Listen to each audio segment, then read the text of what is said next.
profesor Corminas a explicar temas de agronomía, habló en cierto momento sobre el highline y dijo algunas observaciones, unas subjetivas, otras directamente falsas. Y por lo tanto yo le pedí a Jordi en una idea de, digamos, de derecho de réplica, explicarles un poco el proyecto para que no se queden con la versión, a mi juicio facilona, de que el espectáculo es malo o de que la arquitectura del espectáculo genera proyectos superficiales. Y luego, cuando hablé con Jordi y me dijo que si podía hacer, la idea inicial era que pudiera explicar muy brevemente el proyecto y después pudiéramos discutir un poco los profesores las distintas posturas, entendiendo también el debate como un aspecto beneficioso de la academia, es decir, no la idea de enfrentamiento, sino de discusión y de generación de conocimiento. Después hablé con Jordi y me comentó si podía hacer esta clase y decidí inscribir el Highline dentro, o para explicarles otro tipo de desarrollo de paisaje y de espacio público, quizá menos relacionado con el contexto catalán o lo que pasa en España, sino lo que pasa en otros sitios donde existe el fenómeno, digamos, de tratar con las ruinas postindustriales, que en el fondo es donde se inscribe el Highline. Lo primero que quisiera que todos discutiéramos y pensáramos es ¿qué es el verde? Los arquitectos llamamos el verde, ¿no? Y eso se lo explicas a un paisajista o se lo explicas a un agrónomo, y es como si a una casa, a un edificio o algo le llamáramos construcción o hormigón. Pues no, hay muchos tipos de verdes y tienen características distintas. Entonces, lo que sí, nosotros no somos agrónomos, no somos arquitectos de paisaje, pero sí podemos trabajar con el verde como un material distinto dentro de nuestra paleta de trabajo. Entonces, por lo tanto, ¿cómo se ve el verde? ¿Cómo huele? ¿Cómo se utiliza? ¿No? ¿Qué características tiene que permiten otra relación con la ciudad? ¿Qué efectos genera? Sombras que permiten actividades, sombras que permiten que cosas pasen abajo de ellas, sombras que protegen la arquitectura y que pueden dar desde proteger de asolamiento, privacidad, o incluso también lo contrario, sombras que permiten que las superficies no se calienten y por lo tanto se puedan utilizar los toboganes, o hay una serie de actividades que pueden pasar en este tipo de espacios que no pueden pasar en otros espacios de la ciudad. Existen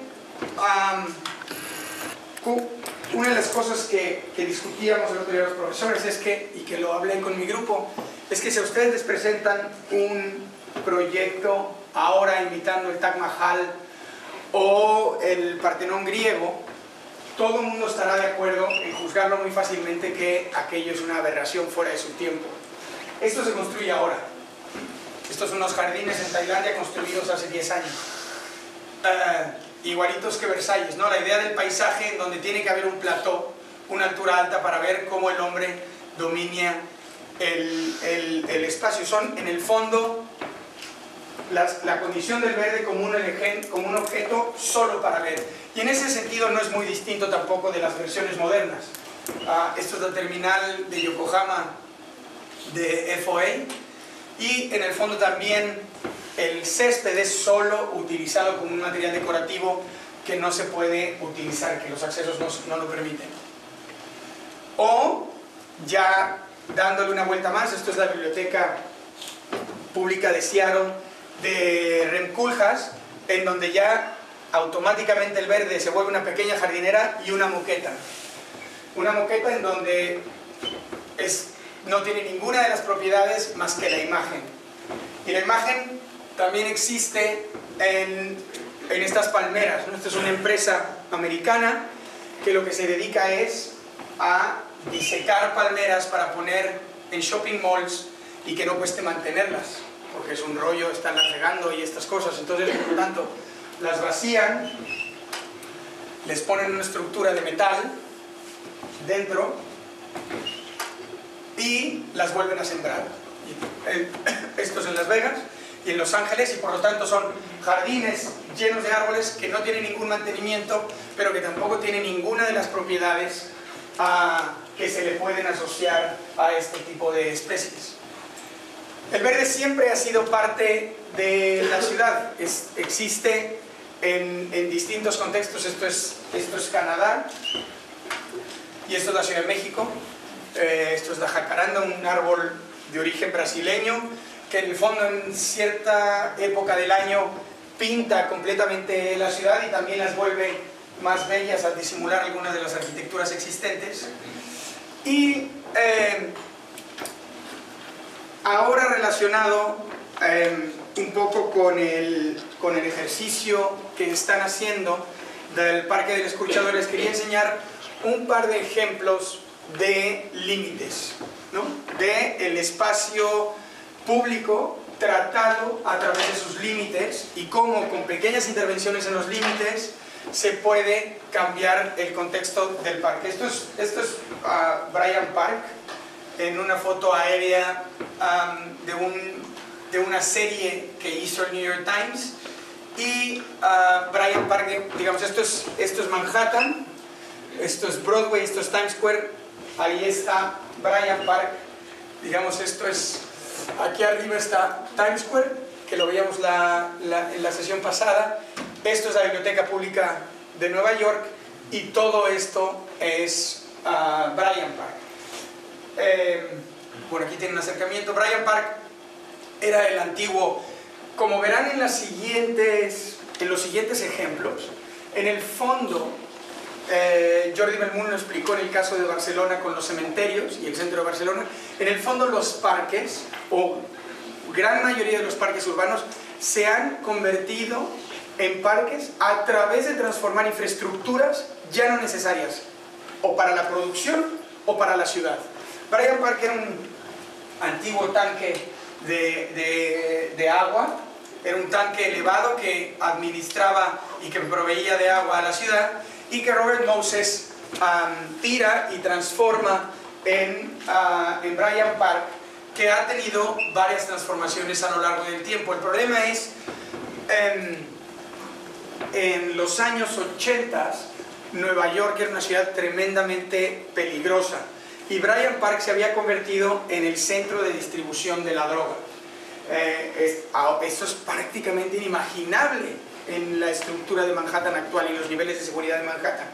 Pero en ese entonces, toda la distribución de droga, y droga fuerte, digamos, de cocaína, de heroína de los 70s, se producía en Bryant Park. Y entonces contrataron a uno de los grandes paisajistas americanos, Laurie Olin, y él lo que ve es que el problema son los límites, que como había un problema de no accesibilidad a la plaza, que había una serie de muros, eso hacía que la gente no pudiera entrar, y eso también daba la percepción a la gente que estaba dentro de inseguridad, y por otro lado a la gente que vendía drogas de contención y de seguridad para ellos. Y entonces hizo un trabajo de trabajar con los límites y entender, bueno, este es uno de los resultados, entender en un esquema muy sencillo la idea de que Bryant Park era un gran loan.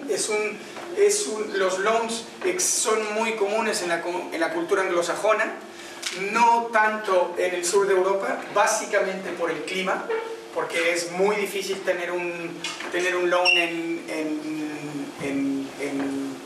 climas cálidos.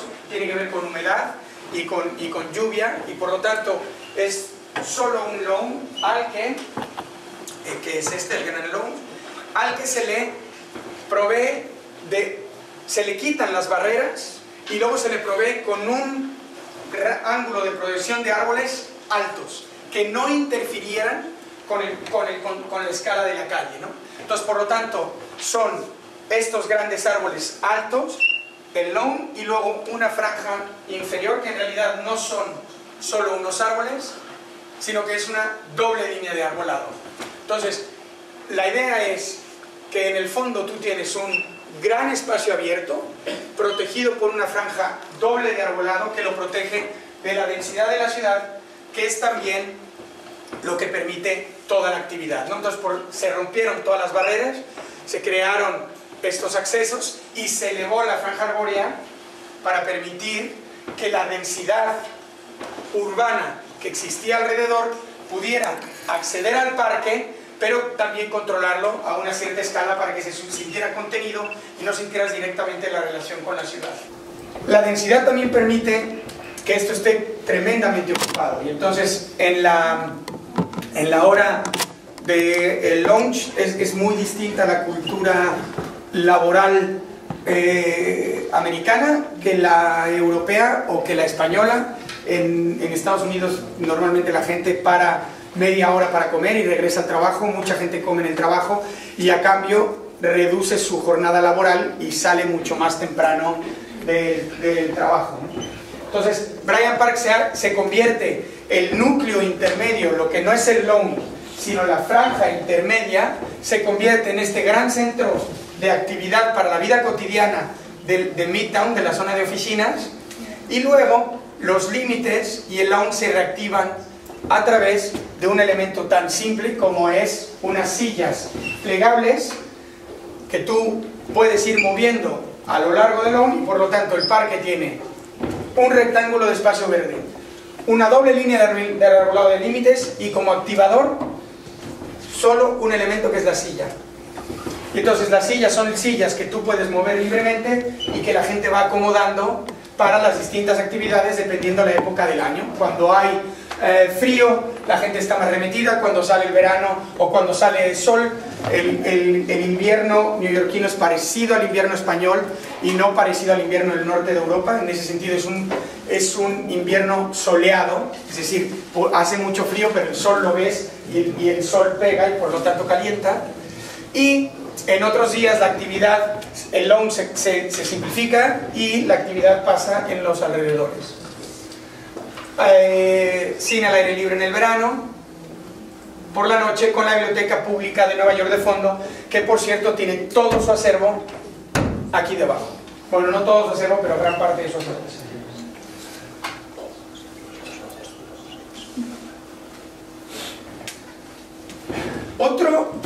Ahora cuando estaba hablando con muchos de mis estudiantes para el tema del Parque del Escorchador o incluso de las otras plazas, de la Plaza de Málaga, las otras plazas que estamos interviniendo, se tiende a pensar que se necesitan grandes intervenciones para resolver grandes problemas.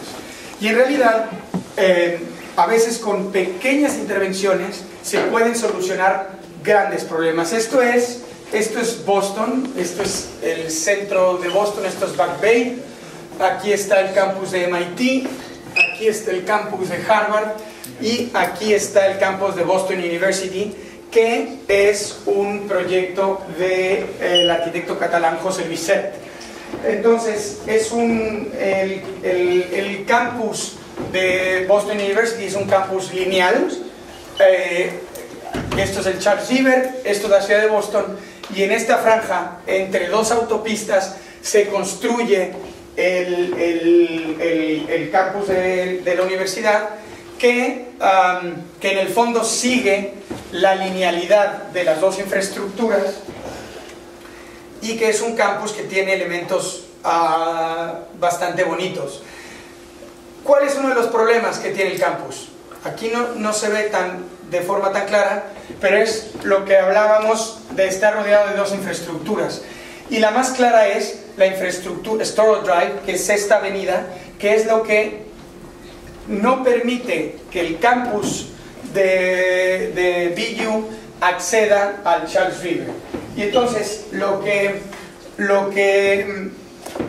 hacen unos arquitectos paisajistas hace mucho tiempo fue solo tratar generar esta pequeña joroba, es una joroba de 80 centímetros, de 1,20 metros, dependiendo del ángulo donde se vea, y que en realidad lo que permite es frenar o parar la percepción y muchos, no todos, pero muchos de los efectos negativos de tener storage drive del otro lado. Por lo tanto, esta es la imagen que se genera en verano, se llena de estudiantes que toman el sol, que están de frente, digamos, los edificios están de este lado, y lo que pasa del otro lado de esa pequeña joroba es que está uno de los highways más activos de Boston. Esta es una imagen tomada antes del maratón de Boston, por eso está vacío, pero normalmente está aquí, y aquí está el Charles River. Por lo tanto, con esta pequeña intervención topográfica de 1,20 metros, de 80 centímetros, de 1,50 metros, dependiendo del lugar, lo que pasa es que la percepción del campus borra el highway y da una relación directa con el Charles River, ¿no? Esta imagen a mí es de las que más me gusta, porque uno nunca pensaría, viendo este tipo de imagen, que aquí abajo hay una autopista con 6 carriles de circulación de alta velocidad.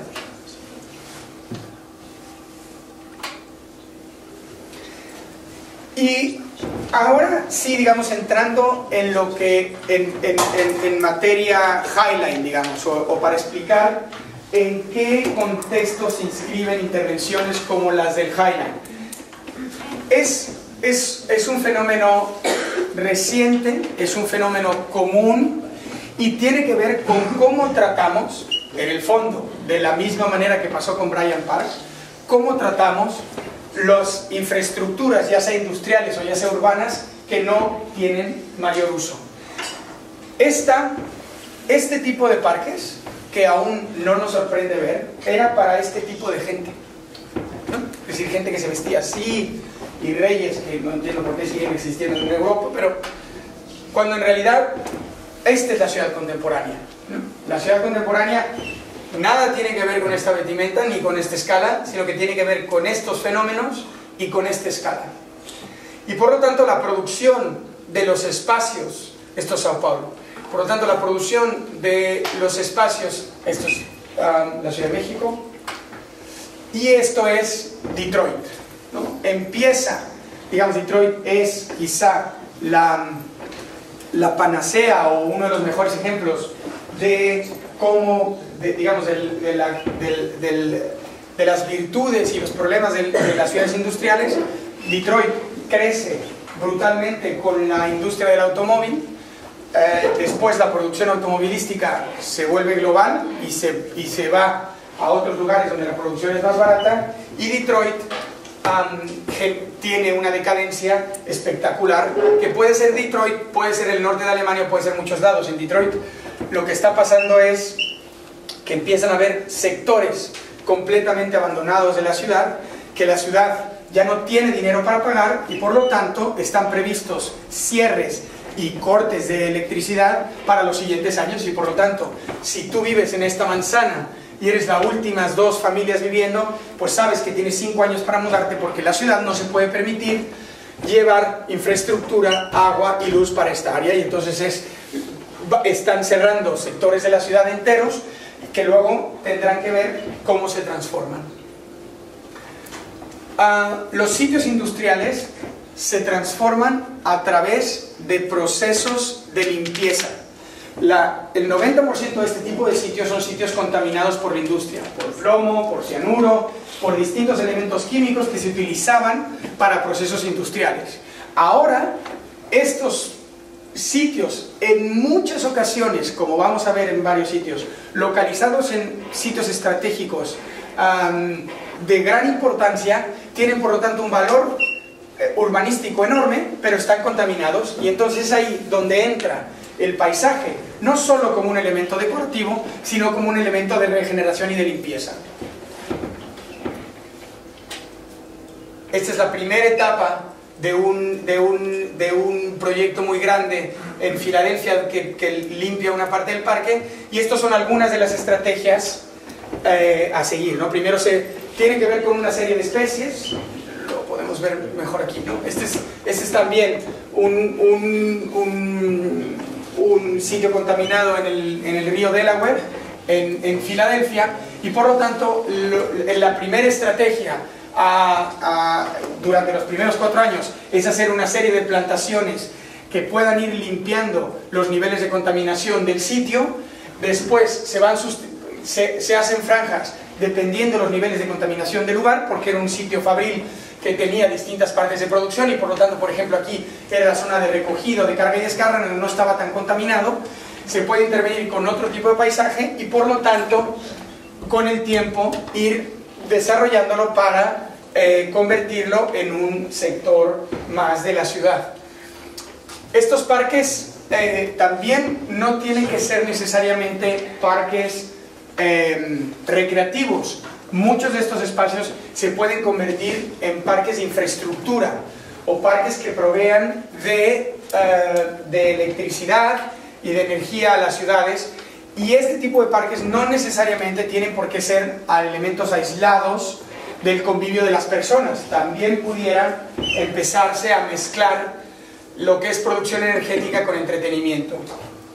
Les voy a enseñar 2 ejemplos de transformación en Alemania. Los 2 son bueno, uno es hecho por Peter Latz. Peter Latz me da miedo calificarlo, pero es uno de los arquitectos de paisaje más importantes europeos. Su trabajo es respetadísimo y tiene que ver con una tradición de paisaje alemana. Por lo tanto, esto es Duisburg, la ciudad que es, digamos, uno de los Detroits europeos, una ciudad que ha sufrido, no tiene la decadencia económica, pero sí ha perdido completamente su producción industrial y por lo tanto tiene que reinventarse. Reinventarse de 2 maneras. La primera es qué hace con esas ruinas. Esas ruinas tienen un valor histórico y tienen un valor arquitectónico. Las ruinas pueden llegar a tener un valor histórico simplemente por lo que se produjo en ellas, no necesariamente por las virtudes de los edificios, pero sí para explicar lo que pasó ahí. Hay muchas naves en el Poblenou que están preservadas, muchas por su valor arquitectónico y otras por el valor histórico de la producción que se realizó ahí. Entonces, cuando Duisburg pierde la gran mayoría eran plantas de tratamiento de minerales, pierde sus infraestructuras, se convierte en estas, digamos, ruinas modernas, pero que hay que reactivar. Y entonces lo que hace Peter Latz es, que se ve aquí, pero ahora lo veremos en una imagen, es invadirlas con naturaleza, invadirlas con, como decía el profesor Colominas, un sistema de una malla de sembrado que permite tener un orden regular a los espacios y distintos tratamientos y distintas actividades. Una de las cosas que me gustaría mencionar, que fue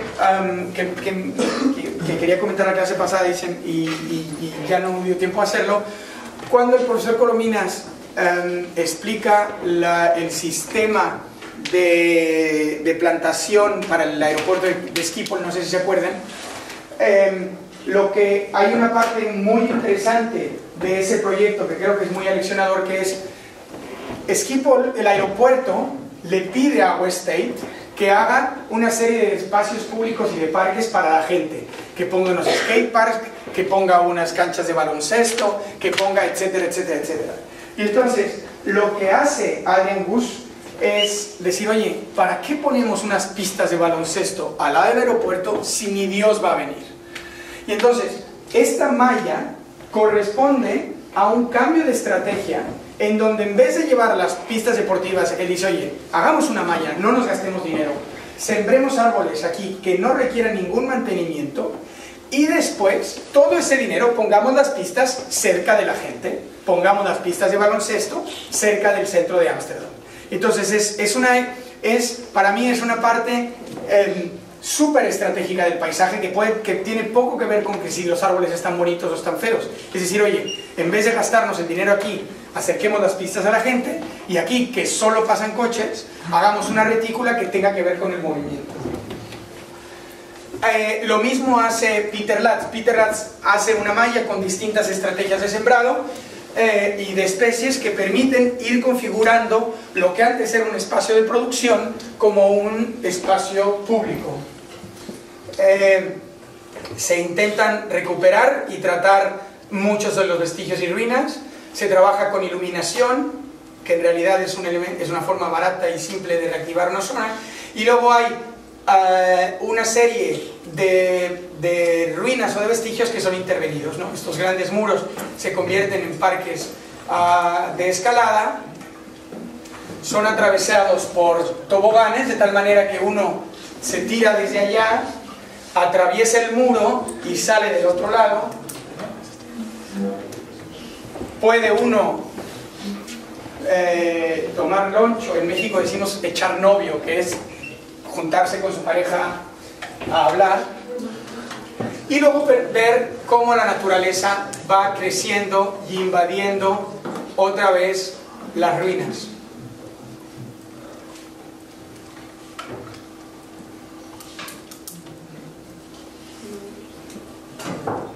Algunos vestigios se reactivan de otra manera. Esto era uno de los tanques de agua y ahora sigue siendo un tanque de agua, pero para buzos. Y por lo tanto alguien puede ir a Duisburg a practicar buceo nocturno en uno de estos tanques, o ver Piratas del Caribe rodeado de los vestigios industriales. En el mismo sector pasa lo mismo con la intervención de OMA, pero aquí verán quizá una estrategia mucho más basada. A mí me gusta explicar estos dos ejemplos porque son quizá dos ejemplos exitosos y dos ejemplos desde sitios muy distintos. Uno el paisaje y el otro la arquitectura.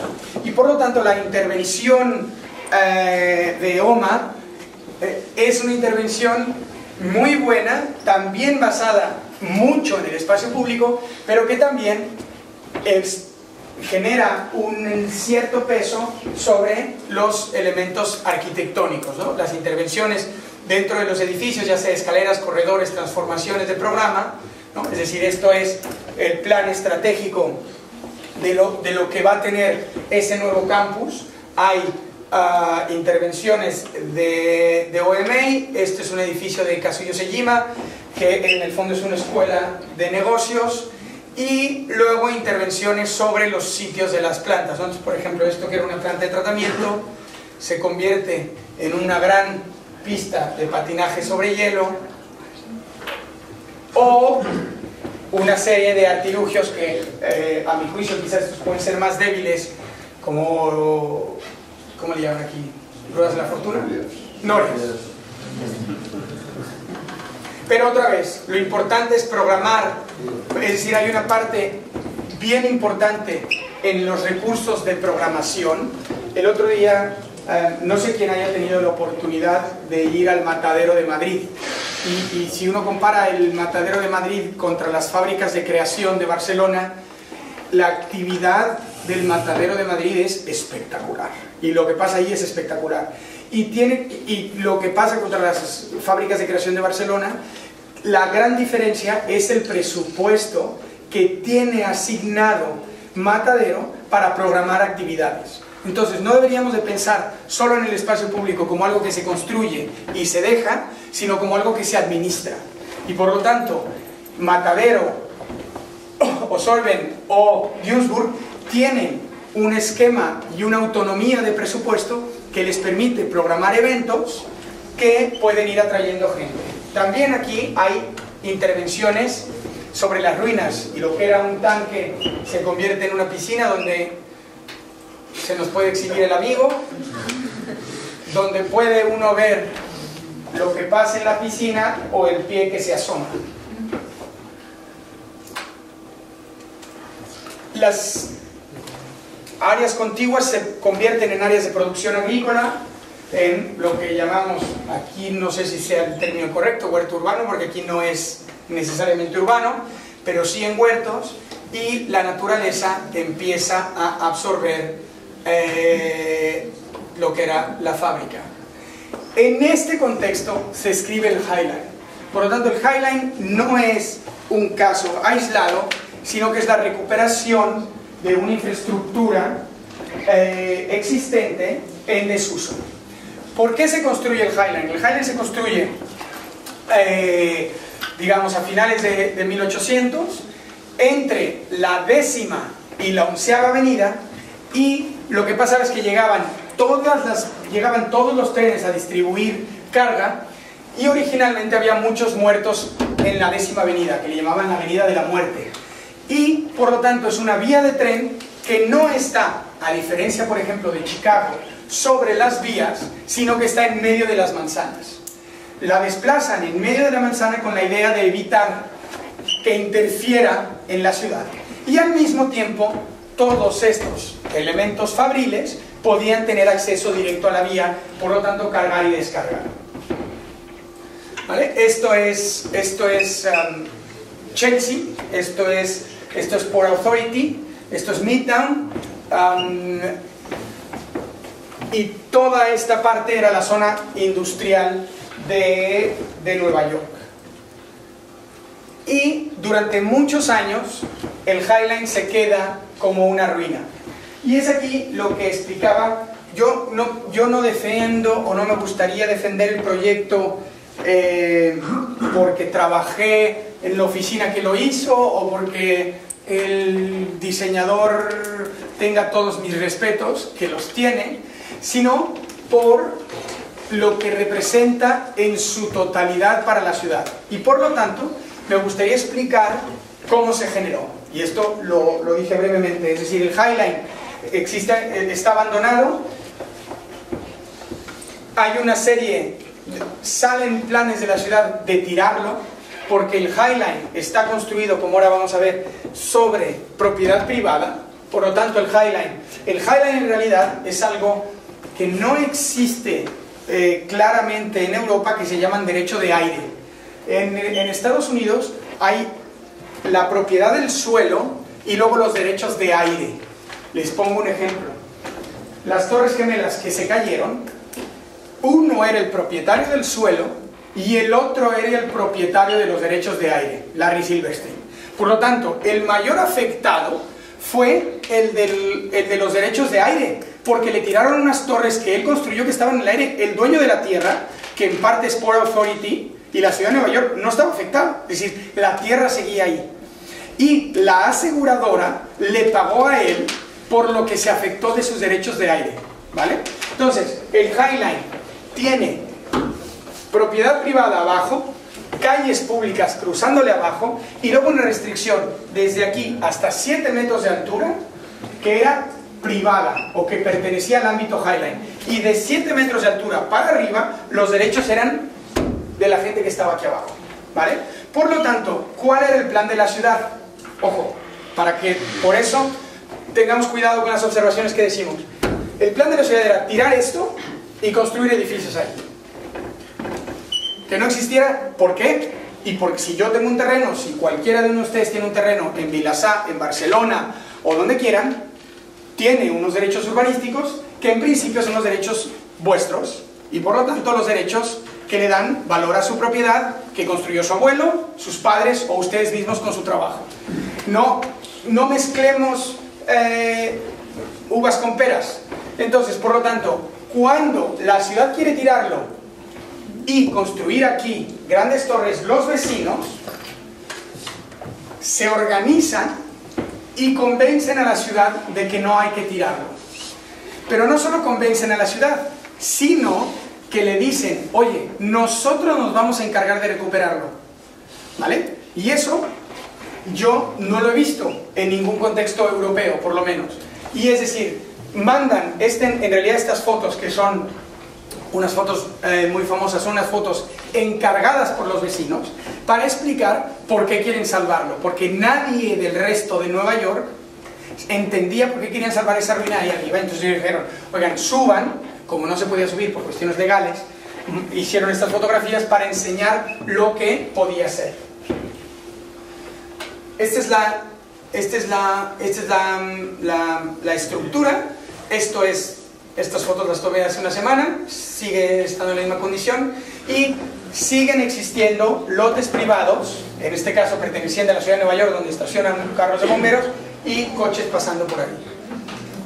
Y luego lotes que esperarán un desarrollo mucho más limitado. Y se genera la idea de crear este gran espacio público para la ciudad de Nueva York. Y se hace un concurso. Ese concurso tiene 3 finalistas. Zaha Hadid, que quería construir un edificio líquido sobre la estructura del High Line. Stephen Hall, que hacía una... Bueno, Zaha Hadid era con esos eventos. Stephen Hall, que hace una serie de objetos y esculturas a lo largo del High Line. Stephen Hall vive en Chelsea, vive al lado, y por lo tanto su experiencia del High Line la quería enriquecer a través de unos objetos. Y luego el proyecto de Field Operations de James Corner, que en el fondo lo que intentaba era trabajar con la estructura esto es un chisme más que otra cosa, pero una cosa muy rara dentro de un concurso.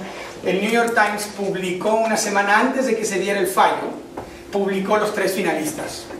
Es decir, esto no fue un error, no fue una filtración periodística, sino que como parte de la estrategia para darlo a conocer a Nueva York, el New York Times publicó los 3 finalistas una semana antes de que se decidiera el jurado. Y yo recuerdo que cuando compré el New York Times en la mañana y fui corriendo a la oficina diciendo ya ganamos, porque era imposible que es decir, ¿me explico?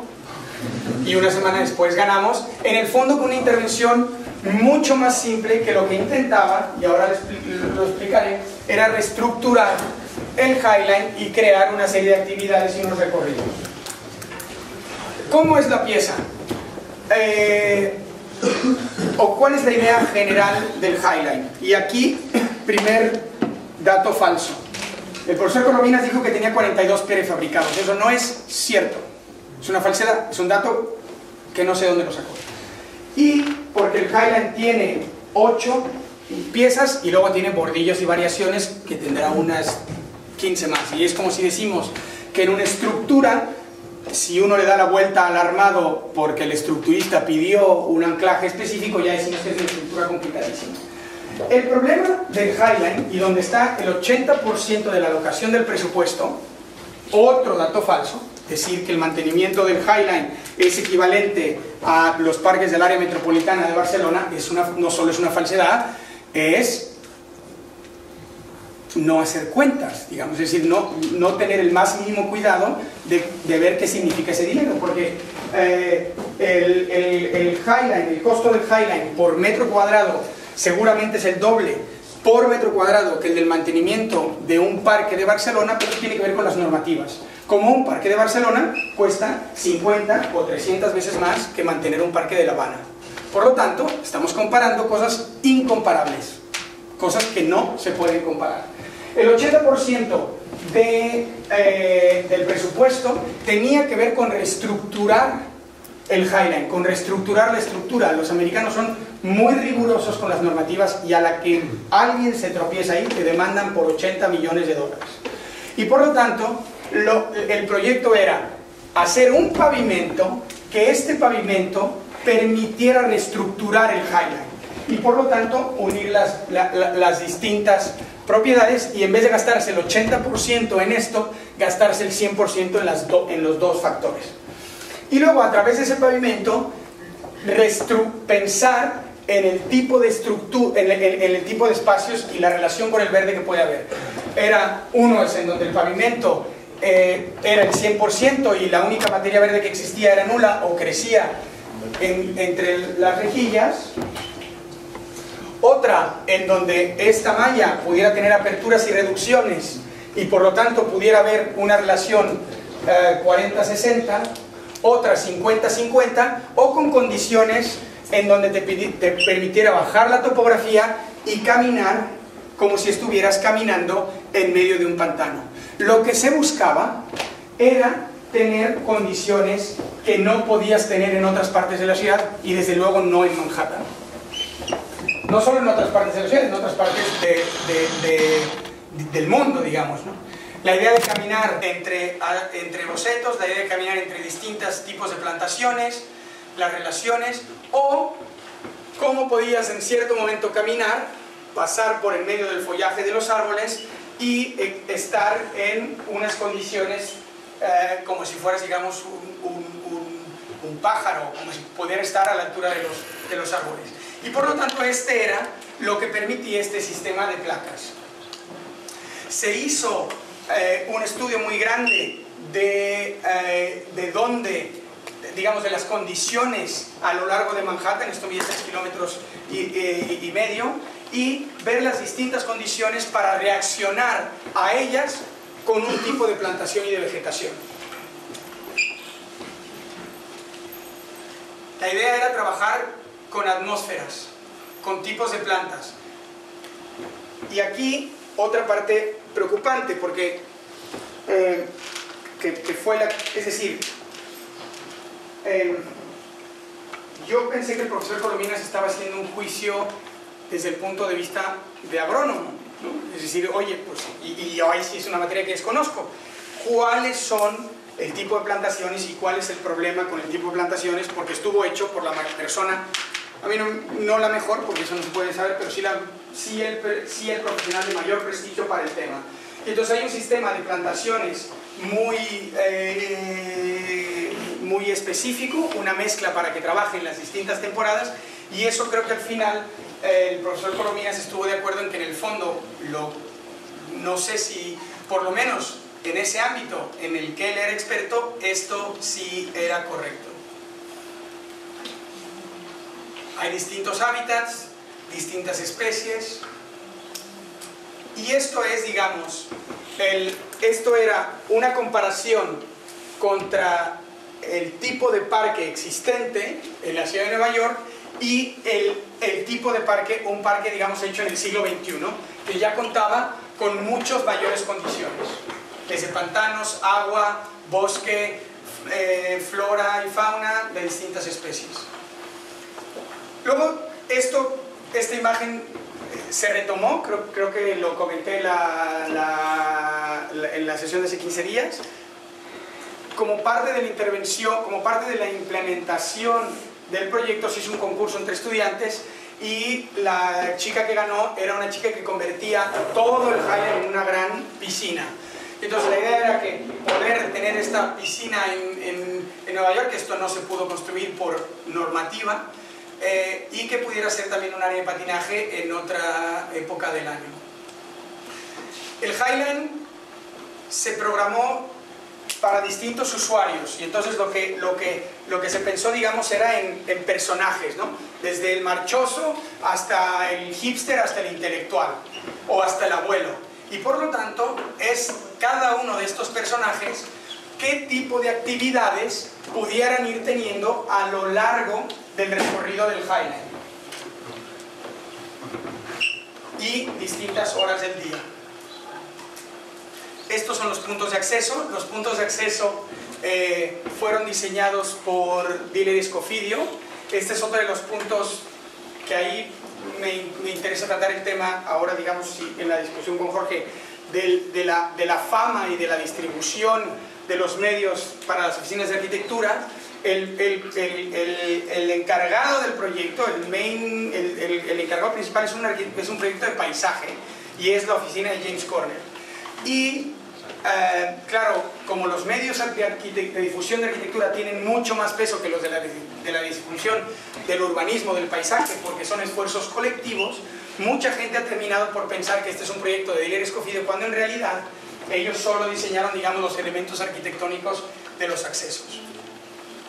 Se programa, esto forma parte del concurso, la idea de hacer un cine al aire libre que no interviniera con estructura, una serie de eventos. o la idea, que tampoco se consiguió hacer, de poder hacer un elevador con un árbol que fuera, digamos, que un árbol te recogiera a nivel a nivel Manhattan y te subiera a el nivel del Highline. Esto es el Highline construido. Hay una parte que para mí tiene un valor enorme, porque vi el proceso de construcción. Yo ya no estuve en el proceso de construcción, pero he tenido la suerte de visitarlo recurrentemente y fui varias veces durante la obra, y había un grave riesgo de que la normativa americana, que es brutalmente restrictiva, no permitiera tener este resultado, ¿no? Es decir, en cierto momento la ciudad quería que rodeáramos esto con vidrio, que hubiera una señal amarilla que dijera que te puedes caer aquí, ¿no? Y hay una señora que ya demandó por $1,5 millones a James Corner porque se tropezó en uno de estos, ¿no?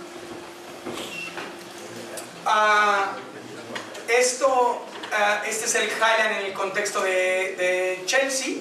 Ahora volveré a traer esta imagen para uno de los elementos de discusión, las preexistencias de las vías de tren y el nuevo pavimento, y luego cómo las preexistencias se van invadiendo por distintas especies de flora y de fauna, y la transformación completa de la zona a través del Highline. Esto no sé qué es. Como dijo Jorge, en la intervención, el Highline forma parte de una estrategia de redensificación de una zona industrial que ya no puede mantenerse industrial por los valores del terreno. Creo que ese es un elemento de debate interesante, es decir, de ver cómo se pueden mantener áreas de producción en la ciudad cuando tienes especulación inmobiliaria que vuelve los precios inaccesibles, y qué elementos de control se puede tener. Y por lo tanto, a lo largo del Highline, en una idea, en una estrategia que ya tenía la ciudad de transformarse, empiezan a salir. Este es un edificio de Frank Gehry, a mi juicio muy bueno, por cierto. Este es un edificio de Jean Nouvel, a mi juicio muy malo, por cierto. Y empiezan a salir una serie de intervenciones. Hay desde los excesos hasta las virtudes. La cultura americana, como también pasa en Inglaterra, es una cultura protestante. Y la cultura protestante tiene implicaciones, digamos, urbanas distintas. Una de las bonitas, a mi juicio, es que en Nueva York, en Londres, en muchas ciudades anglosajonas, no existen las cortinas. No hay cortinas. La gente, digamos, parte de la cultura protestante es que tú te comportas igual dentro de casa que fuera de casa. En ese sentido, por ejemplo, sería inverso a las culturas islámicas, ¿no? La cultura islámica, la mujer sale cubierta de pies a cabeza a la ciudad, pero luego en su casa puede estar libremente y hacer lo que quiera, en teoría. Aquí es lo contrario. Aquí yo me comporto en casa, es la cultura anglosajona, igual que me comporto en la ciudad. Y por lo tanto, estos nuevos desarrollos, estos son departamentos de, no sé, 3 millones o 5 millones de dólares, en realidad también lo que generan es enriquecer el ámbito del Highline, porque le dan seguridad, hay gente viendo, hay gente trabajando en distintas zonas. Digamos, este sería para mí otro punto de debate, ¿no? Es decir, si este tipo de cosas, que creo que todos estamos de acuerdo, este tipo de cosas genera cosas positivas y cosas negativas. Y luego este es el contexto del Highline actual, en donde hay zonas de estacionamientos, edificios nuevos, pero sin duda es una zona en transformación. Creo que la transformación es positiva, totalmente. Totalmente. ¿Por qué? Porque si no, esta era una zona, es decir, esto era una zona, igual que pasó en el escuchador, esto le llaman el Meatpacking District, esto era una zona de carnicerías. Las carnicerías se mudan a otra parte de la ciudad, como pasa en Barcelona, en el escuchador, y, bueno, en el matadero, digamos, y son invadidas por aparcamientos. La ciudad de Nueva York tiene el menor uso de automóvil de todo Estados Unidos. Es una ciudad en donde se usan muy pocos automóviles, pero todavía llega mucha gente, se estaciona aquí y ya a partir de ahí se mueve. Entonces, mucho de lo que está sustituyendo todo este tipo de desarrollo, en el fondo son parques, son estacionamientos. ¿Qué prefiero? ¿Un Jean Nouvel o un estacionamiento? Seguramente prefiero otras cosas, pero dentro, Jean Nouvel no está sustituyendo una casa de abuelitas desahuciadas. Y luego, lo que sí permite toda esta zona y que existe, que está ahí, es que Chelsea es y sigue siendo una zona de galerías. Una zona de galerías que para quien vaya a Nueva York un sábado o un viernes, no se lo pierdan. Y para la gente que vivíamos allí, era un acceso a la cultura y, digamos, educación gratuito. Las galerías no cuestan un peso. Puede entrar cualquier persona, no tiene ningún tipo de control y puedes ver exposiciones increíbles. Esto está en esta zona y sigue sucediendo. El Highline, sus tipos de plantación, estos hace una semana. La vegetación de invierno. ¿Alguien ve un mantenimiento de toda la zona metropolitana de Barcelona? Plantas que no requieren mantenimiento, que en invierno se convierten en alfombras ocres, que en verano retoman sus plantas y su color. La piscina, la normativa la convirtió en esto, pero bueno, por lo menos hay un sitio donde un niño se pueda mojar un pie. Hay pequeñas zonas de lawns, y esto es uno de los pasadores en donde una estructura pasa, los árboles se quedan plantados abajo y las personas caminan a la altura de los árboles. El Highline dibujaron todas estas sillas, que son unas sillas movibles, que tú puedes mover a través de las vías del tren. Y luego esta condición de en ciertos puntos de observación única del Highline, en donde tú puedes estar parado encima de una calle o de una avenida sin que te atropellen. Porque en Manhattan muchas veces lo más bonito es ver una avenida continua y ver cómo esta avenida, con todos sus edificios, transcurre a lo largo de toda la isla. Eso, el único sitio donde se puede hacer sin que te atropellen es en Park Avenue, porque Park Avenue tiene un gran camellón en medio. Fuera de Park Avenue no hay ninguna avenida que tenga camellones o paseos centrales, no sé cómo se dice en castellano. Y por lo tanto el Highline lo que permite es tener estas plataformas desde donde ver la ciudad sin que te atropelle un taxi.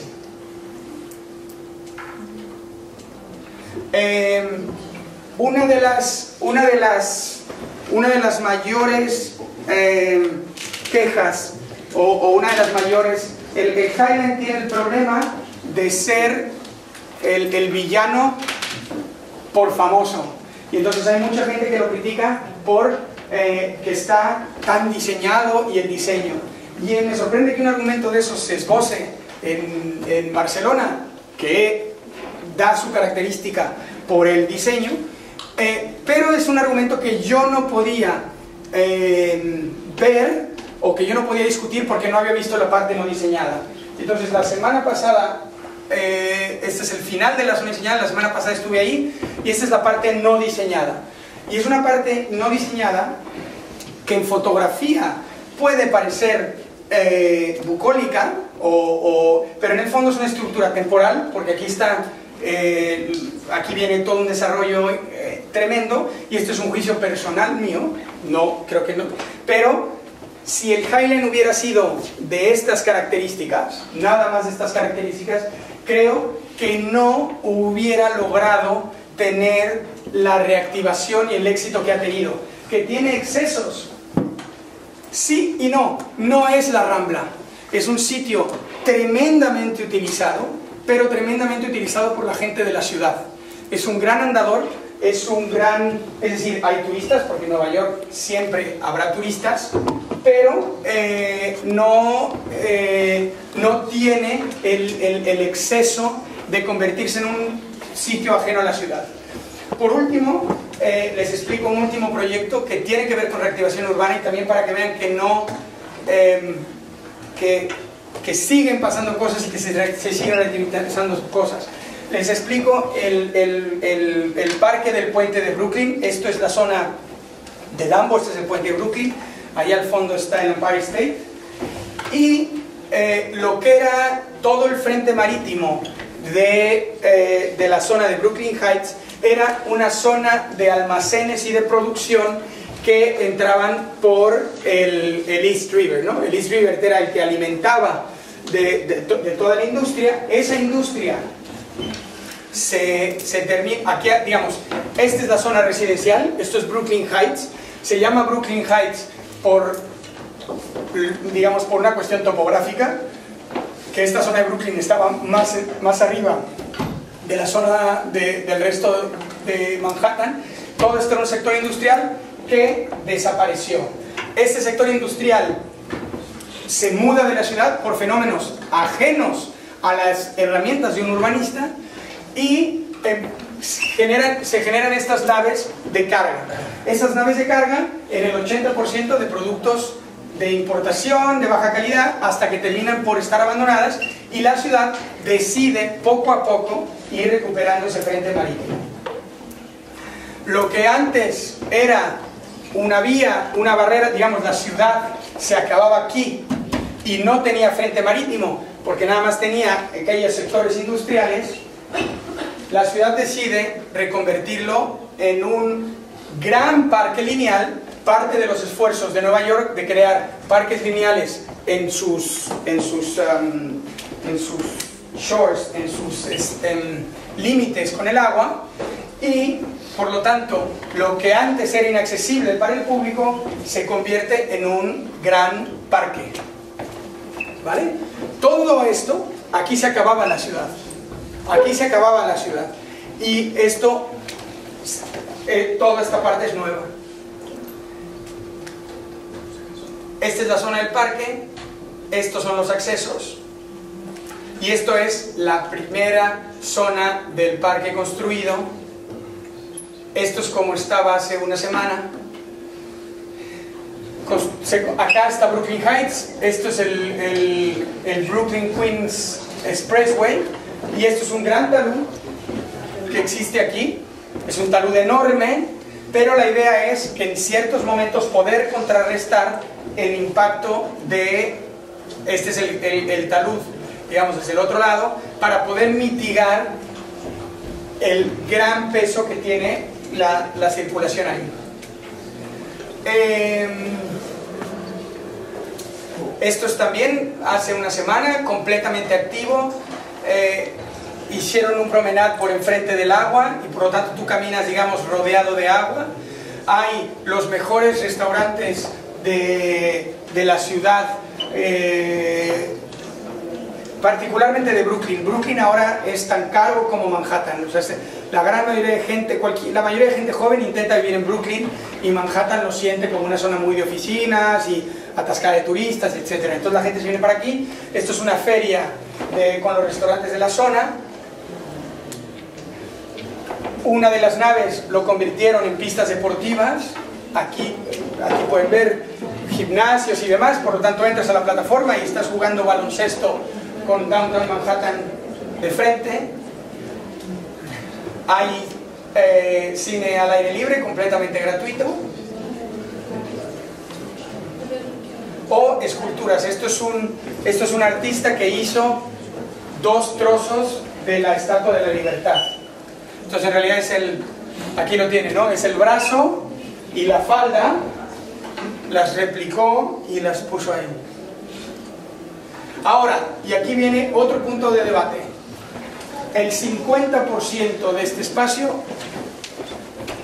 está pagado por esta gente horrorosa.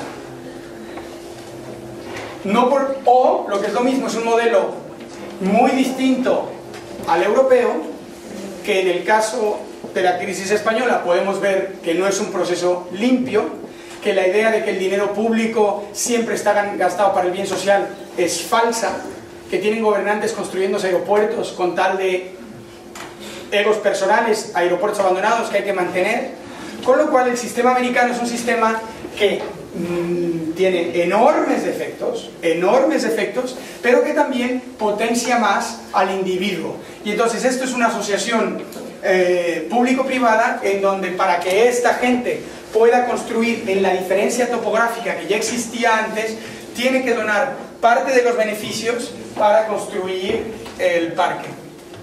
Estos son los edificios que se construyen, mitigarán también el efecto negativo de las autopistas. Y esto también, bueno, me llamó mucho la atención. Es uno de mis mejores amigos, arquitecto, trabaja en esta desarrolladora, y la esposa del dueño, un enemigo de estos de toda, o sea, millonario, desarrollador inmobiliario, pues en realidad lo que hace es encuentra este carrusel abandonado, lo restaura al 100% ella con sus propias manos, y al acabarlo lo regala a la ciudad de Nueva York con una estructura diseñada por Jean Nouvel, para que la estructura es de manos, que de hecho creo que es bastante absurda, pero la idea es que se puede utilizar también en invierno. Entonces tiene como unas restricciones, que puedes acceder por una mínima cantidad, puedes hacer fiestas si tienes unos ciertos recursos públicos, y es, yo creo, una parte que también sería bueno que existiera más en el contexto europeo, que digamos es la filantropía por parte de individuos. Esto marca el acceso a Brooklyn, y si quieren podemos discutir algo. ¿Cómo vamos de tiempo? ¿Les enseño un ejemplo rapidísimo? ¿Sí o no? ¿Sí? Les enseño otro ejemplo rapidísimo. Del demonio, de la estrella, del paisaje. Esto es Manhattan, esto es Staten Island, y James Corner, el que ganó el Highline, que por cierto es una figura, digamos, el origen de muchas figuras académicas o de muchos profesionales viene de la academia. James Corner es, creo que Jordi estará de acuerdo conmigo, uno de los 3 escritores más influyentes del siglo XXI del paisaje. Busquen sus libros, es espectacular.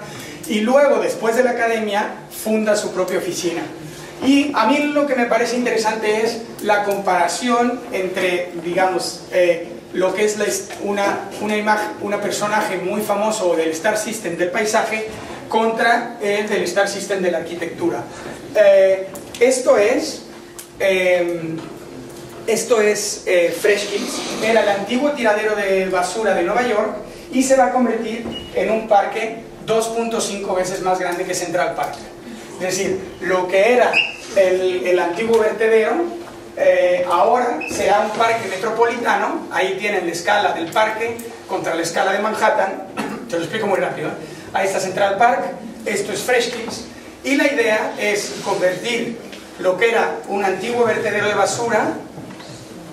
Este antiguo vertedero de basura se aceleró su cancelación porque ahí llevaron los restos del 9/11, de los atentados del 11 de septiembre, y como no, esto es un poco feo, pero es cierto, como no pudieron separar los desechos biológicos de la parte, digamos, de arquitectura o de obra, decidieron que el basurero se cancelaba porque se convertía en un cementerio, digamos, de Estados Unidos.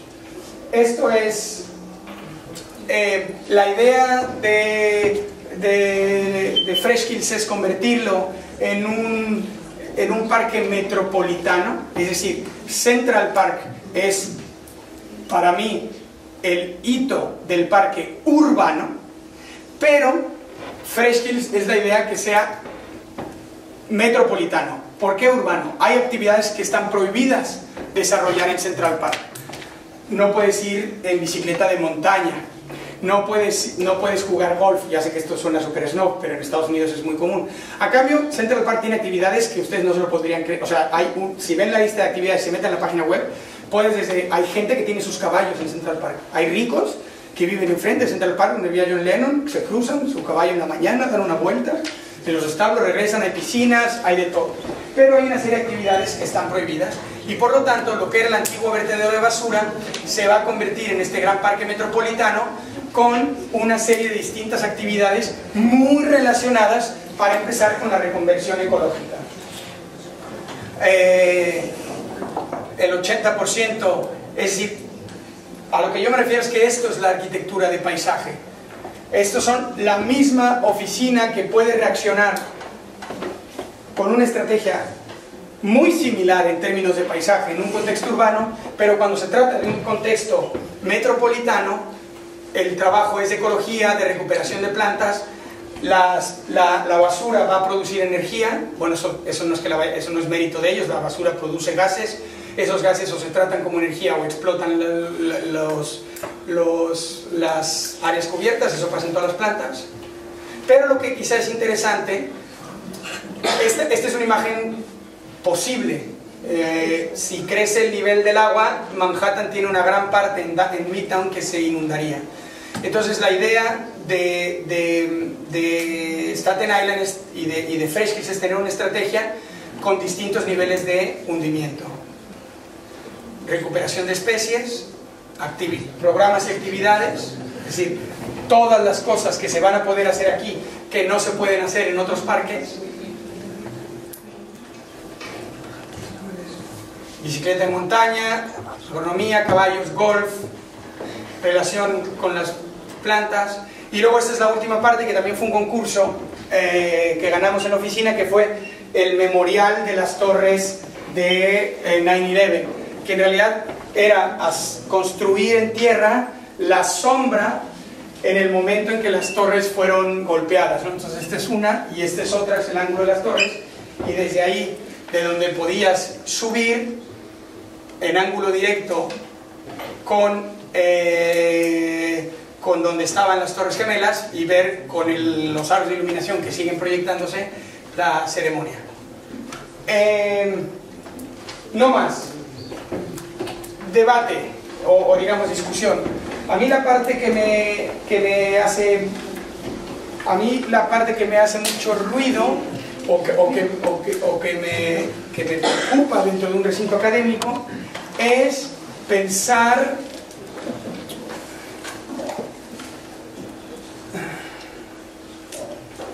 el desarrollo tiene excesos. ¿Cómo se pueden mitigar esos excesos? Quizás sería la pregunta para cualquiera de ustedes, para Jorge, para Xavi, pero eso no significa que digamos que debamos parar el desarrollo. Esto no tiene nada que ver con los datos falsos que les dieron la semana pasada o hace 15 días. Esos son falsos datos, ya está. Yo creo que los datos que puso aquí Manuel Colomines, si no está Manuel Colomines, yo no los discutiría, porque es el que te tendría que explicar las cosas, de dónde los sacó. Yo conozco a Manuel, no es una persona que suele inventarse las cosas. Bueno, un dato falso, que tú estabas. Tú dijiste que había una ciudad que existía en China. No existe. Nunca se ha construido. Ordos. Sí. Ordos no existe. Ordos no existe. El desarrollo que tú decías que existe nunca pasó. Lo que pasó de proyecto no pasó de proyecto. No se construyó ninguna de las casas al final, pero la ciudad de Ordos existe. ¿Y existió toda la vida? La ciudad de Ordos está diseñada para 250.000 personas y actualmente viven 25.000 personas. Es una ciudad fantasma.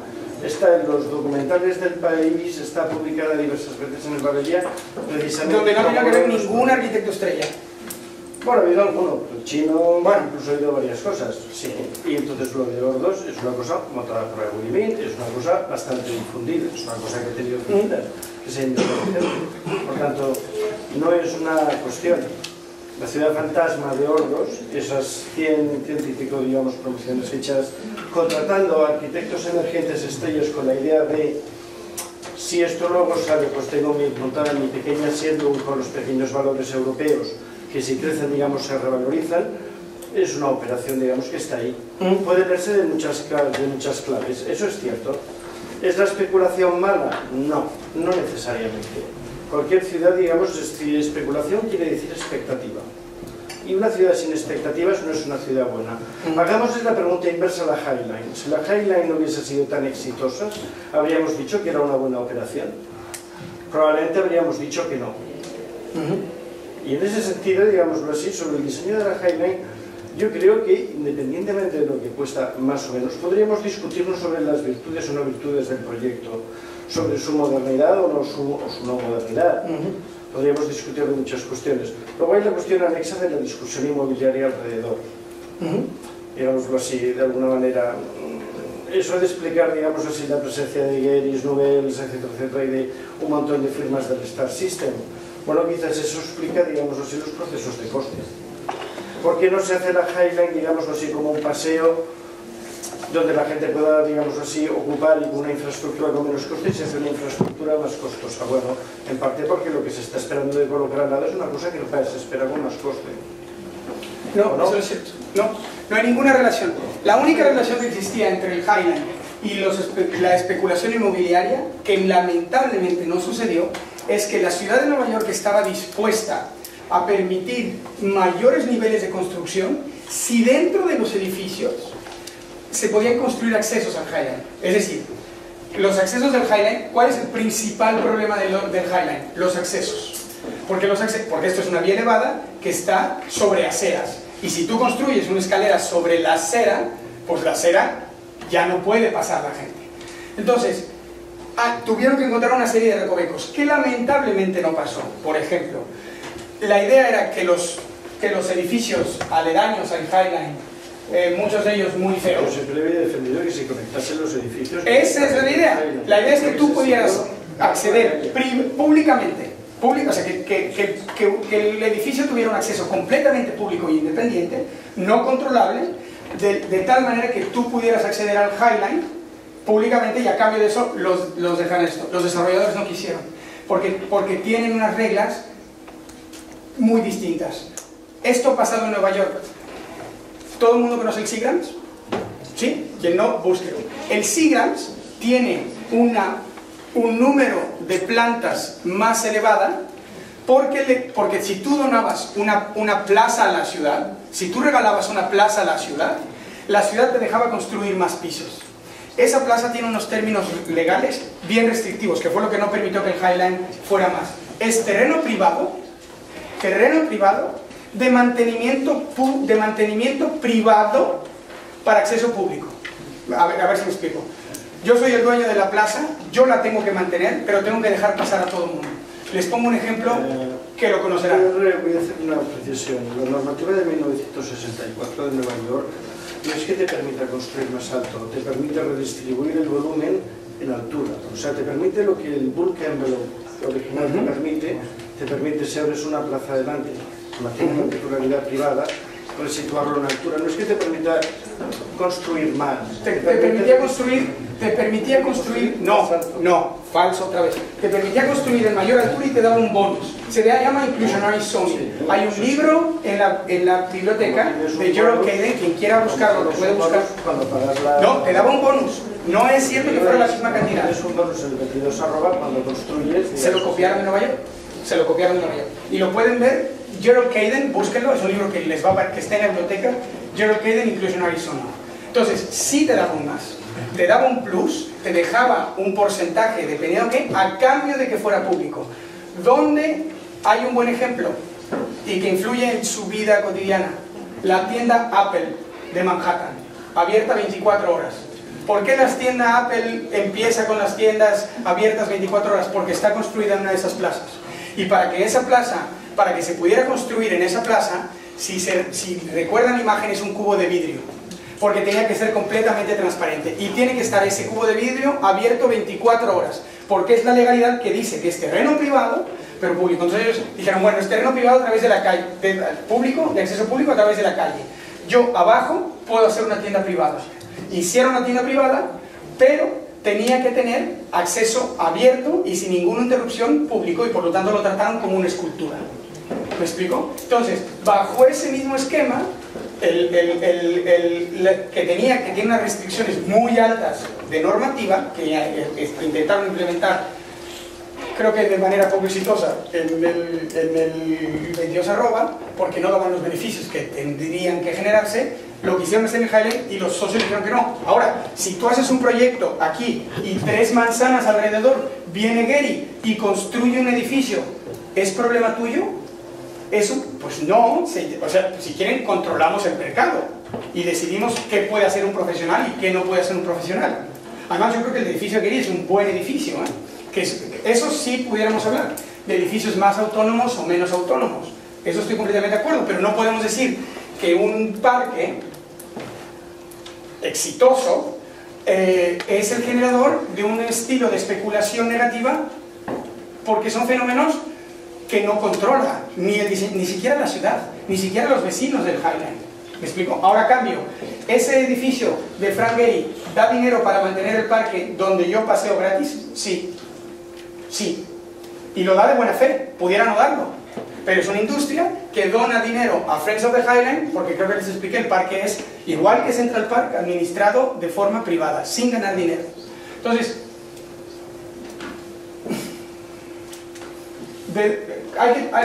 lo único que yo me refiero es que hay que tener cuidado con este tipo de argumentos, porque son argumentos, y esto quedamos en el debate, esto no es un debate enojado, esto es un debate que nosotros creímos que este debate se tenía que suceder en público como pasa en cualquier universidad.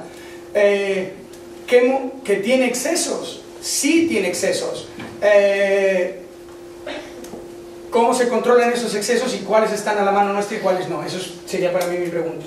Bueno, yo creo que aquí el problema es que, digamos, la especulación, de alguna manera, como tú dices, o sea, que reconociendo los límites que tienen las cosas buenas, las malas que puede aportar, hay un punto que es sistémico. Una dice, la especulación. Pongamos, por ejemplo, los ejemplos de aquí, de especulación. La más sencilla, un pueblo pequeño que construirse un teatro, un centro social, porque piensa que la gente se irá a la gran ciudad o que dejará el pueblo, se no lo hace. ¿Qué hace? Genera licencias urbanísticas y propone una serie de urbanizaciones. Entonces se construyen el teatro y el centro social, digamos así, a base de dar licencias que dan, digamos así, cambiar el planeamiento y abrir urbanizaciones.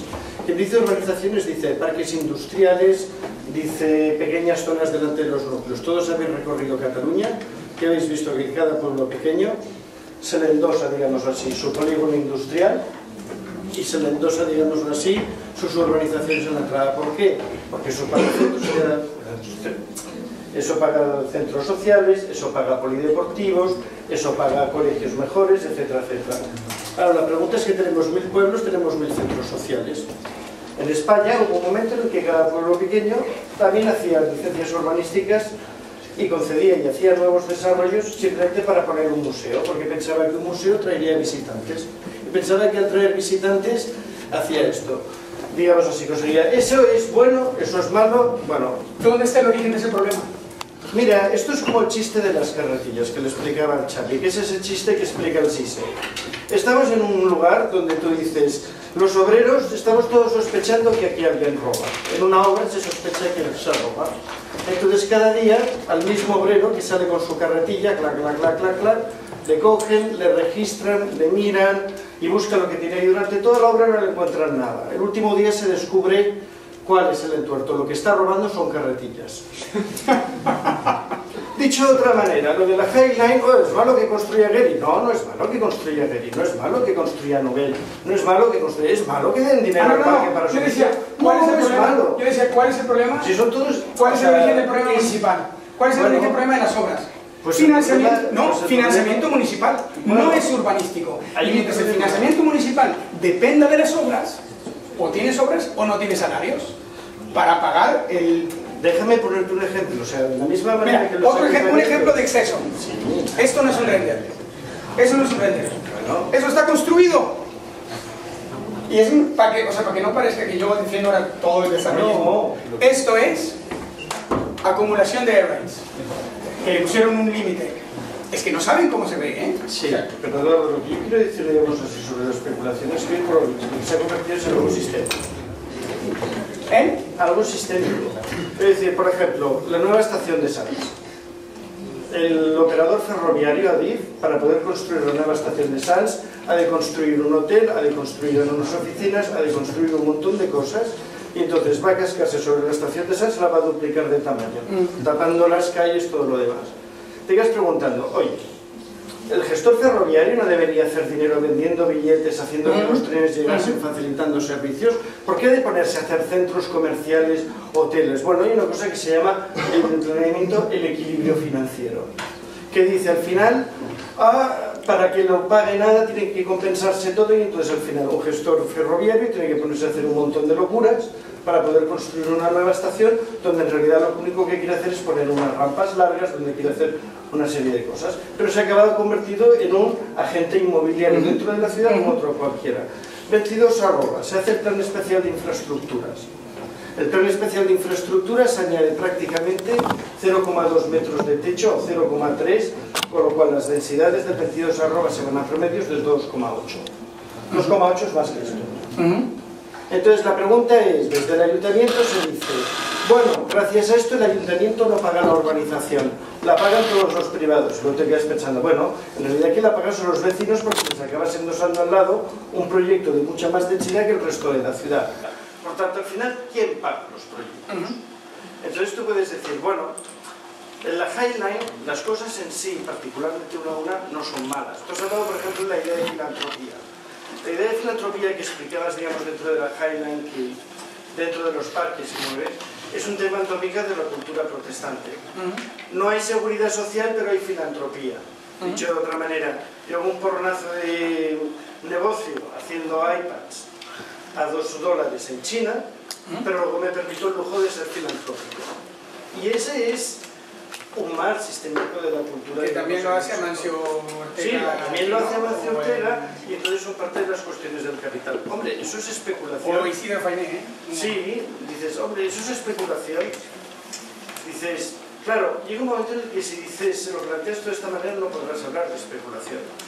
No. Nadie dice que no haya excesos en la especulación. Por supuesto que los hay. Lo que yo debato, o creo que valdría la pena encontrar en las universidades, son los sistemas de control. Es decir, a fin de cuentas, lo que tú tienes que tener es quedarte con las partes positivas y quedarte con las partes negativas.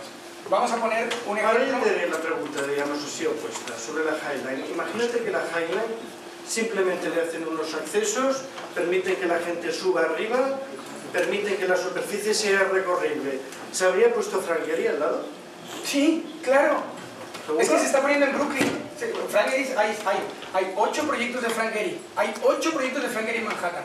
No tiene que ver con el Highline, tiene que ver con Manhattan. Manhattan es una isla. O sea, a ver, aquí está. Sí. Manhattan es una isla con 2 densidades altísimas. Downtown y Midtown. ¿Okay? Las densidades intermedias son muy bajas. Hay una parte horrible, que es que tiene especulación inmobiliaria global.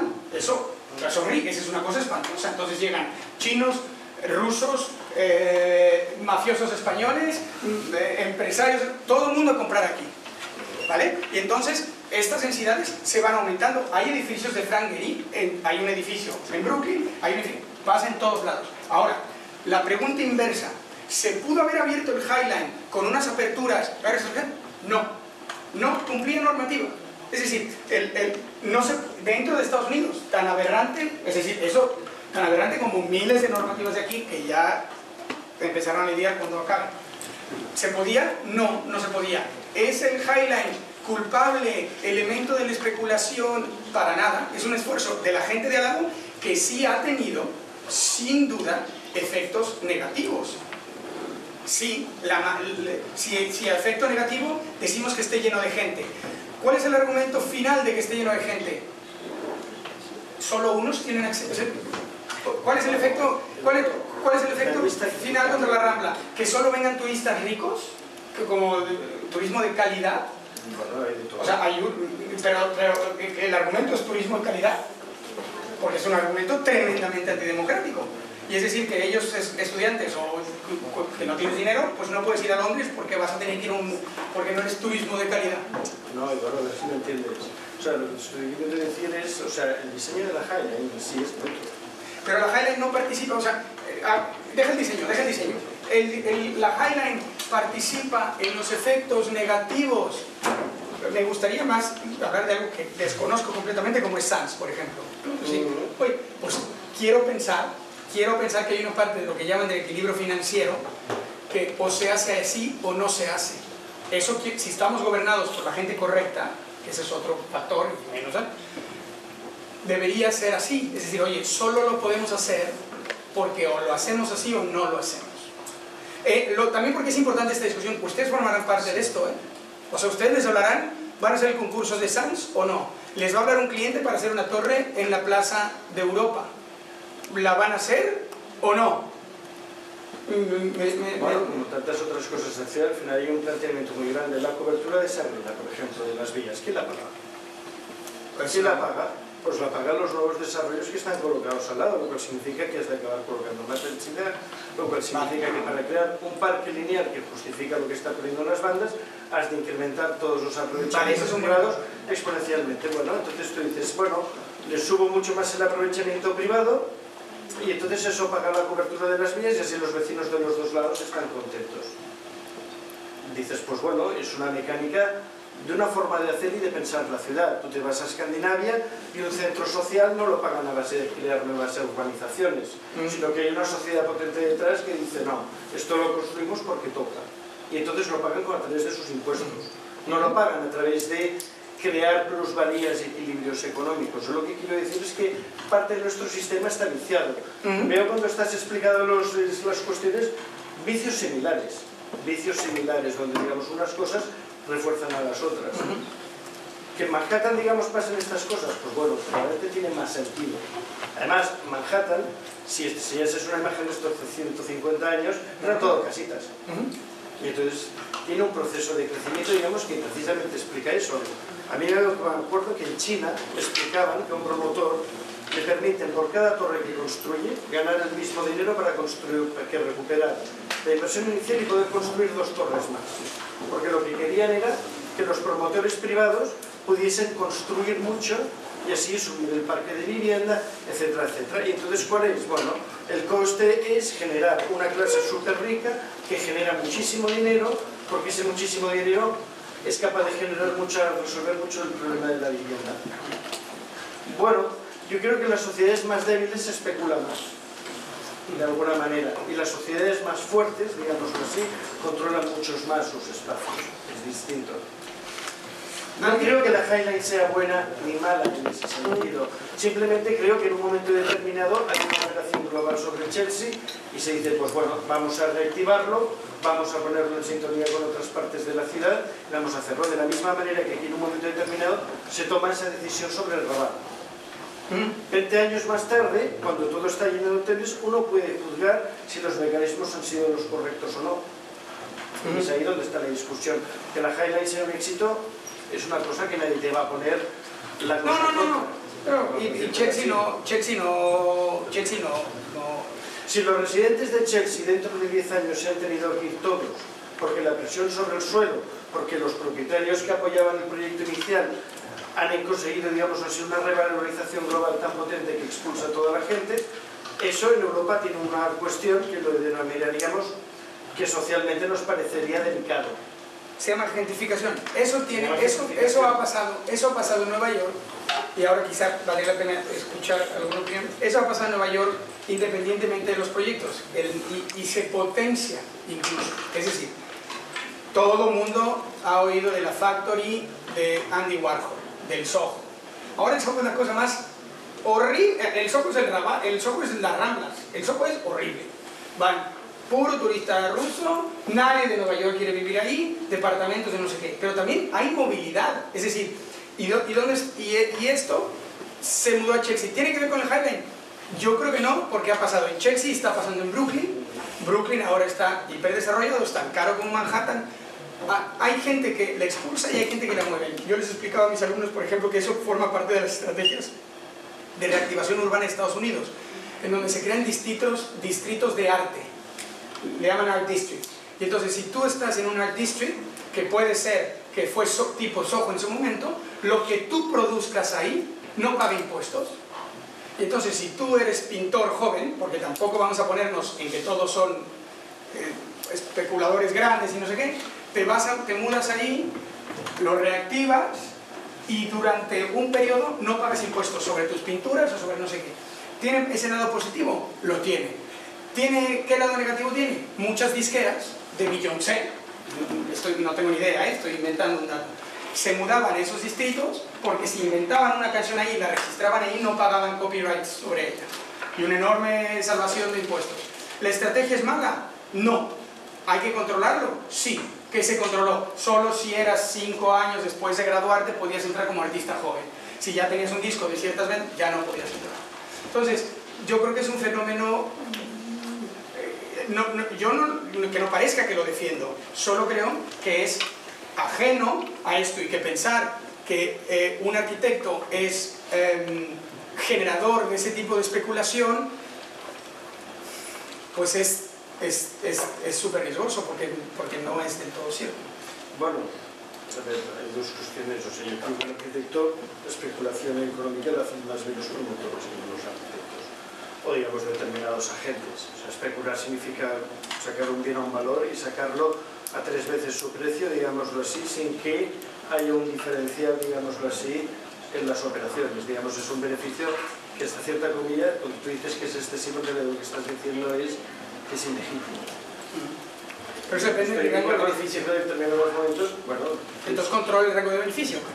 Tú lo único que puedes hacer ahí es controlar el rango de beneficio, que la máxima producción, que el máximo beneficio que tú puedes obtener de una promoción inmobiliaria es el 10 o 15%. A mí sería una cosa que me preocupa decirles a ustedes que están leyendo El País y de esto, toda la prensa y las revistas que están leyendo ustedes ahorita están pagando sus culpas de haber apoyado el Star System.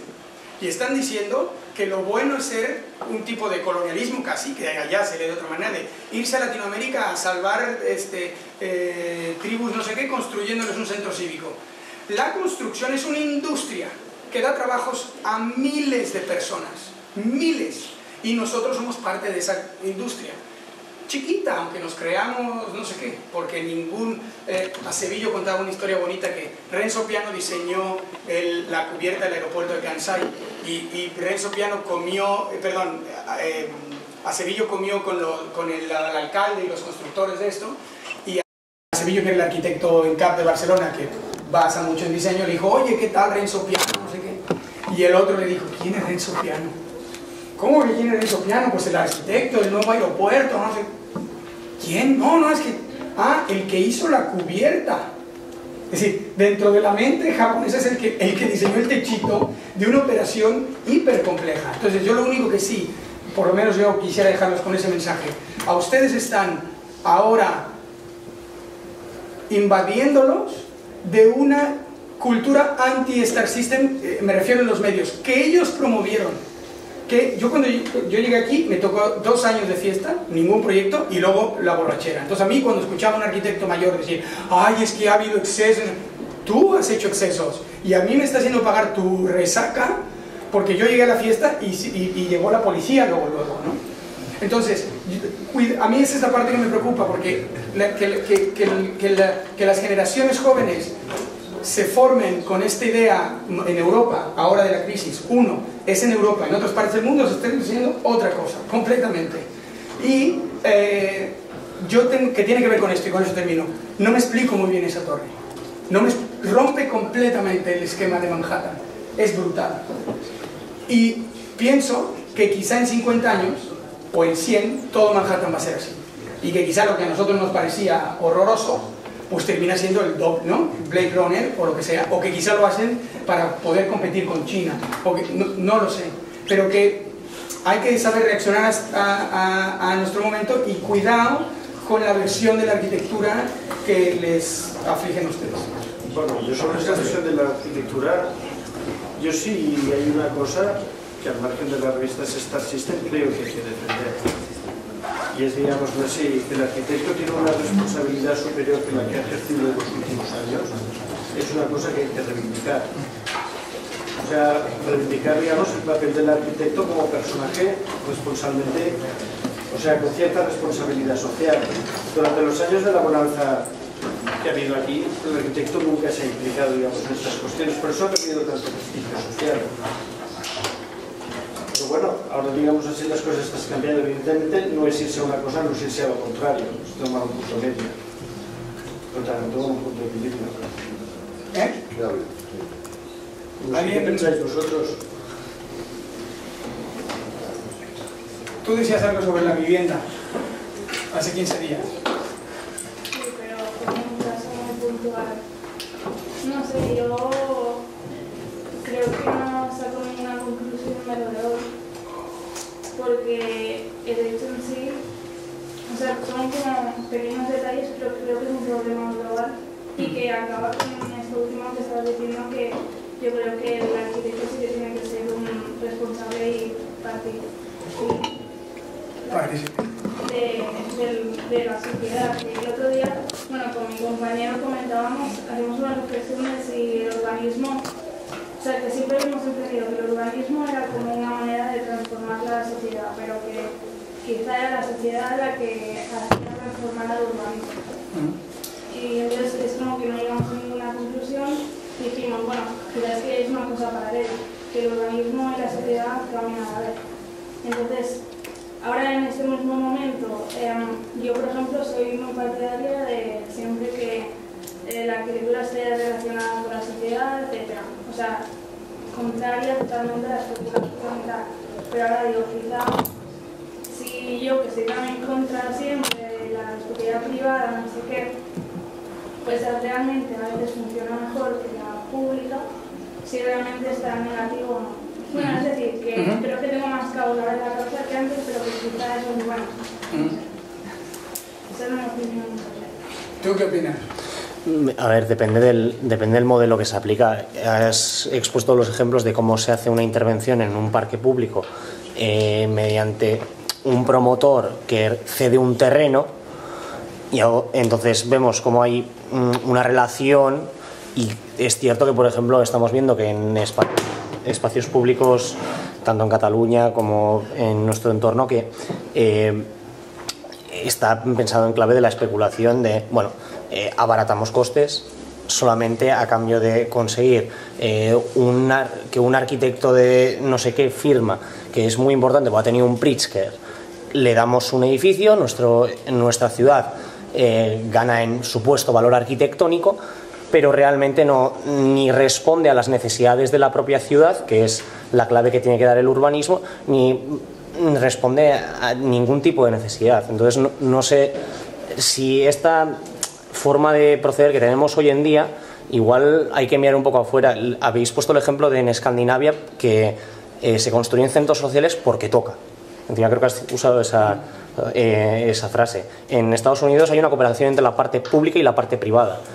Igual va siendo hora de que en vez de hacer tanto pelotazo urbanístico, tanto vivienda de protección oficial, que al final es necesaria, sí, pero controlada, que igual tenemos que empezar a hacer diferentes lecturas de cómo podemos plantear todos estos problemas. Yo te diría Escandinavia que las últimas veces que he pasado están especulando tanto como especulábamos aquí en el Bosque. Paradójicamente están destrozando todo lo que es el puerto de Copenhague. Ahí en el caso, no sé si habéis visto la ópera de Copenhague, la nueva ópera de Copenhague. Es probablemente el edificio que merece con mayor atributo el edificio más feo de Escandinavia de los últimos 10 años. Y es un edificio pagado por una compañía de petróleos que le dice a la ciudad: yo haré un edificio emblemático, que construyó la nueva ópera, que la construyó, digamos, justo enfrente de la ciudad histórica del Palacio de la Reina, y entonces cogemos al mejor arquitecto danés.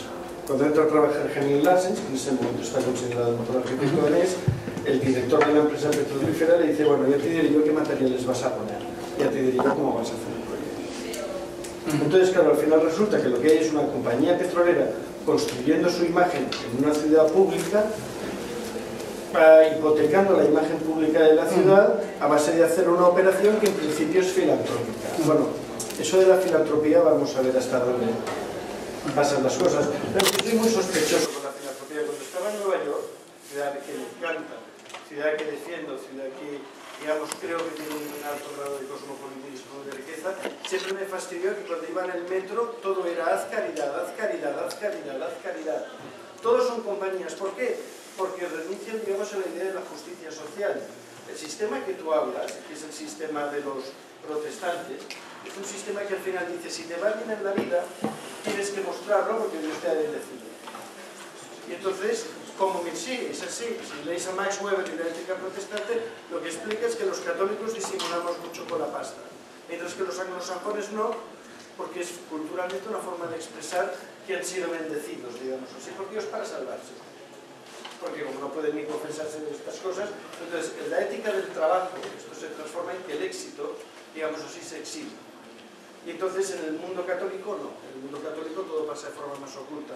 Eso significa que nuestro sistema deriva mucho más hacia la idea de justicia estructural, mientras que en el sistema americano, que le va bien es porque Dios se lo ha dado y se lo merece, y el que le va mal se jode porque seguro que algo malo ha hecho. Y entonces de ahí viene la caridad. Si leéis a Max Weber explica la ética de ambos tipos de trabajo y cómo se traduce de las sociedades. Por eso cuando vas a Estados Unidos todo es caridad, todo es filantropía. Quiero decir, tú puedes montar un sistema que te permite, como te lo decía de Zaregini-Takes, especular en el mundo como un cabrón, crear unas condiciones de trabajo miserables en un lugar y luego presentarte a la sociedad como el gran filántropo que regala un parque, que dona 10.000 millones de euros como Bill Gates, digamos así, de su fortuna, y nunca cuestionarte si esa fortuna tiene un origen ético o no ético, o responsable, ya ni siquiera ético, sino responsable, respecto a una cierta conciencia global. A medida que todo eso se publicita, y para mí la publicidad va a ser la solución de todo esto, cambiará. Ayer estaba leyendo las marcas de tabletas. Estaba viendo dentro de las marcas de tabletas, ahora se dice quién paga bien en China y quién paga mal en China. Y esa es la primera vez que cuando la gente esté tomando las decisiones sobre un producto basado en eso, podremos tomar decisiones juiciosas. ¿Por qué? Porque mis tejanos valen $1 en China y cuando yo pago 100 euros por ellos, en realidad contribuyo a una más cara global. Me guste o no. Y esa conciencia es la conciencia que se está empezando a arreglar ahora. Por eso yo tengo cierta esperanza en que haya un cambio. Queda un minuto. ¿Tú qué piensas? Bueno, yo lo que creo es que todo esto está un poco... es muy general, ¿no? Y es un poco muy fuera de la casa de un arquitecto, creo. O sea, es ya un problema de la sociedad. O sea, porque se está construyendo petrolíferas en vez de preservar el ambiente. Eso es porque siempre estamos haciendo con nosotros para el consumo. Y yo creo que el arquitecto puede hacer muy poco, digamos. O sea, tienes un cliente y tú sabrás si quieres coger el proyecto o no quieres cogerlo o quieres hacerlo. No sé. Es un poco...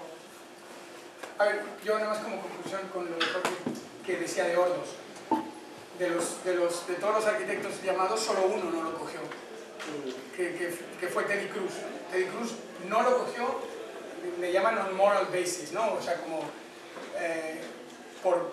porque éticamente no creía en el proyecto. Todos los demás lo cogieron. A la gente que cogieron de España fueron a 2 arquitectos catalanes, bueno, con base en Barcelona, que es Cory Leclerc y Barocci Veiga. Fueron los únicos 2. Y, oye, si te hablan para hacer un proyecto, pues ya tú decidirás si lo haces o no. Y yo creo que estás de acuerdo que hay unos alcances y otros no. También creo que yo es algo que repito constantemente, que los arquitectos somos dentistas. Es decir, que no hay que sentirnos los salvadores del planeta, que somos tan importantes como el que hace los bocatas, el odontólogo o el no sé qué. Y en ese sentido, últimamente en esta versión de post-crisis, en los medios hay como esta idea del arquitecto como el salvador del planeta. No, los arquitectos que trabajan para el medio público cobran, y cobran igual, y a veces cobran más que para el sector privado. Y claro que tienes que cobrar por tu trabajo.